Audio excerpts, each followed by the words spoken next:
Okay, guys, we've got some updates around the SecondFi hack incident, and there has now been an investigation to try and find out who is behind the attack and where the funds are actually going. So I've got all the details here for you guys.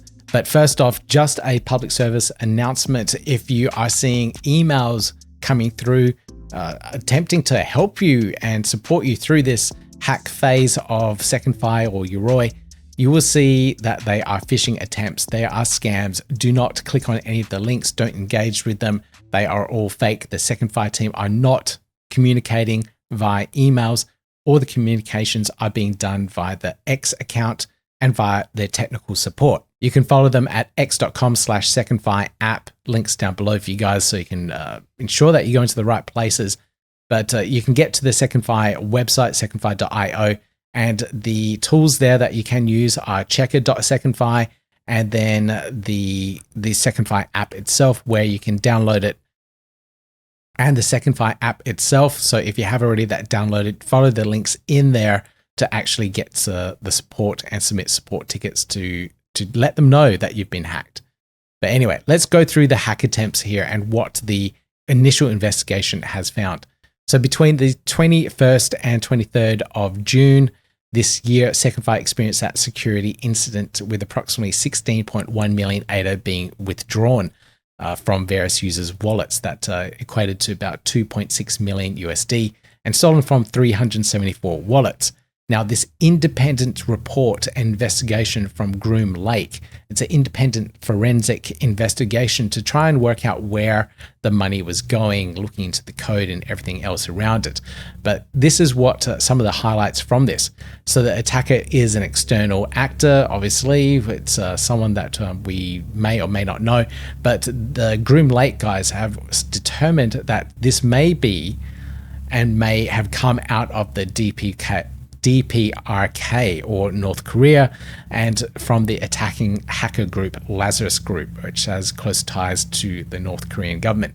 And the second attack here, so it wasn't just one, there was two separate attacks. So the first one was initiated from the Lazarus Group, but the second attack here, Groom Lake also identified activity by a second party attacker that appears to be based on current evidence to be separate from the primary operations and have affected a different set of wallets during the same window. No overlap of affected wallets has been identified to date. So a completely different attacker that, once they saw probably what was happening with the wallets and what the Lazarus Group did, try and probed into the attack and then worked out they could steal funds themselves. Now, what caused the attack?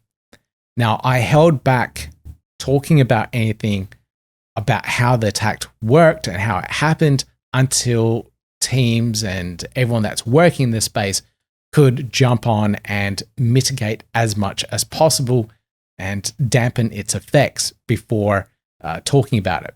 Now, this is the root cause. The root cause was a highly subtle flaw in how wallet software generates per transaction signatures. In simple terms, a value that should have been derived from a secret information could, under certain conditions, be computed from public transaction data.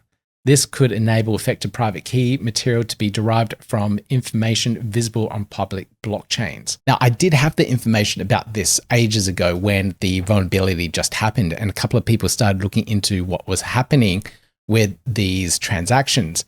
And Jonathan here, I believe he's from No Witness Labs, he posted up the way that the signatures were derived on all the wallets, and basically a breakdown of how it was done and where the vulnerability happened to be. So essentially, when you're writing a signature to confirm the transactions, you need a couple of parts. And one of the parts was completely omitted from this process, allowing anyone to actually just create it from that public data. I'm trying to find the part of the formula here that exposed that. Here we go. So essentially, this part here was the key bit. So the part here, part K within this equation, was omitted from the signing of the transactions. So you need R, and R is made up of K and G. And G is the public fixed point, which is put on chain, which the attackers could see.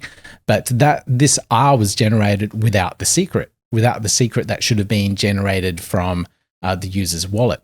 And without that, it meant that anyone that could see a public transaction with the G could use it in the R part of the formula to sign all the transactions.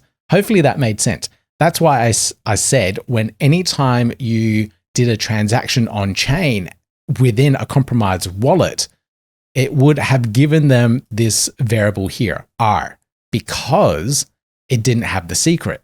And because they could just use that same value over and over again to sign a transaction from your wallet, that's all they needed. They had all the information in public on chain itself to be able to liquidate your wallet. So that's what happened in this situation. Now, people did do a bit more digging and found out what library and where this actually came from.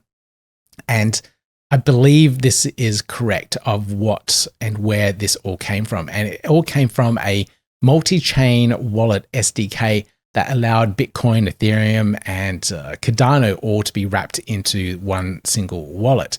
And I don't think it's this developer's fault, because this was an experimental library that was being created and didn't get funding to be completed or audited or anything like that. And someone used this library to be brought into EMURGO's code base. But I'll go into that in a little bit more detail. But this is where what I believe has happened in regards to how this vulnerability came into play. Now, Andrew Westberg went in a little bit deeper here around this analysis, and I feel the pain that a lot of Cardano people have. It's easy just to go, it was North Korea. It was the GPRK, and just say that, the big hackers of the world at the moment are doing this, and that is the root cause of this. But let me just read out what Andrew just mentioned here. The bug originated in XDeFi control wallet that later became SecondFi, that later migrated Yoroi users over to it. The wallet is a cross-chain wallet that's with support for many blockchains. So that is an interesting comment there. I didn't see any links directly with Control Wallet. We did see in the news an announcement that Control Wallet was also shutting down, and it looks like this is potentially where this vulnerability, this exploit, all came from. So whether it was directly from this being included into Yoroi SecondFi, or it was the migration of Control Wallet, which had the same library in there as well, maybe they integrated that library on their side, and then when updating to SecondFi, that's where things happen. So I'm not entirely 100% sure of those particular details, but it seems like the exploit all came into when things were being included into the brand new wallet. $2 million USD worth of funds definitely liquidated, but we'll see what happens when the recovery process does start to happen. But let's go back to the original announcement from SecondFi themselves. So this cryptographic flaw was also visible in a copy of relevant code that had been published without authorization to a public GitHub repository. We are continuing to assess circumstances surrounding the publication and are cooperating with relevant authorities. So is that their code that was published online without authorization? Because if that was the case, then that would make things really easy for anyone else to probe the SecondFi app to have access to it. If it was closed source, you wouldn't be able to get in. Of course, you can still socially engineer your way into a company, gain access that way, and then find the flaws and vulnerabilities. In this case, it looked like it was published online. Very interesting. Okay, fixing and winding down SecondFi. The flaw has been patched. We all know that at the moment. New wallets created with the correct software are not known to be affected by this issue. However, given the gravity of this event, previous announcement that we've made a difficult decision to wind down SecondFi and Yoroi wallets, the asset recovery and migration, safe migration. This is what you're interested in here. Our current priority is to support affected users, assisting recovery efforts and enabling users to move their assets securely. Recovery tool. This is where we're at the moment. A secure recovery tool using zero knowledge proofs is being developed, and that is still being worked on at the moment. Even Charles put his hat in the ring and deployed some code that uses ZK proofs to prove that you own a particular wallet before or during the hack, and then where it should go now. The portal is designed to allow users to initiate the process directly while limiting information required to do so. For example, putting up your keys. So you don't want to do that. You want to sign something, use that ZK proof, and then say that, yeah, that is my wallet. I want my assets back. Okay, the tool is currently in testing, and we're engaging a specialist third-party auditor to review it before anticipated release in August. So August, right now, time recording is the 25th. So we still have a bit of time to wait for this one here. So I don't know if this is early August or late August, but either way, I'd want this audited multiple different times because we're having assets returned to us. And hopefully during that return, we don't see another attack. We don't see another hack. So that's the main goal here. Safe migration. In the meantime, we are preparing a wallet export functionality designed to allow users to migrate their assets to wallet of their choice.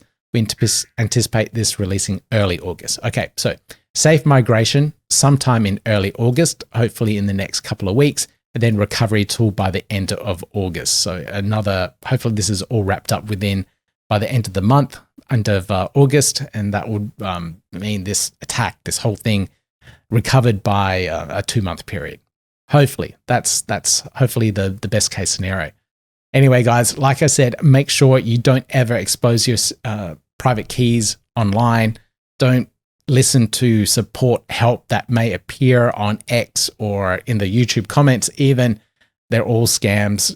Don't ever expose your private keys online. Don't ever give anyone your private keys, etc., because they are all trying to steal your assets as well. So be very careful and mindful of that. All right, guys, that's all I have for this particular update. Unfortunately, I can't tell you that you will get your funds back tomorrow or anything like that, but hopefully we do see them back by the end of August. Fingers crossed. Make sure you keep up to date and follow along the SecondFi account to make sure you get up-to-date information from their team there, or just hit that subscribe, like button down below, and I'll keep you guys up to date with what's happening with the SecondFi updates as well. It's a lot to take in sometimes, but I'll try and keep you guys up to date with all that. YouTube memberships down below, buy me a coffee links there, a great way to support the channel. Otherwise, just hit that thumbs up. Stay positive, guys. I'll see you in the next video.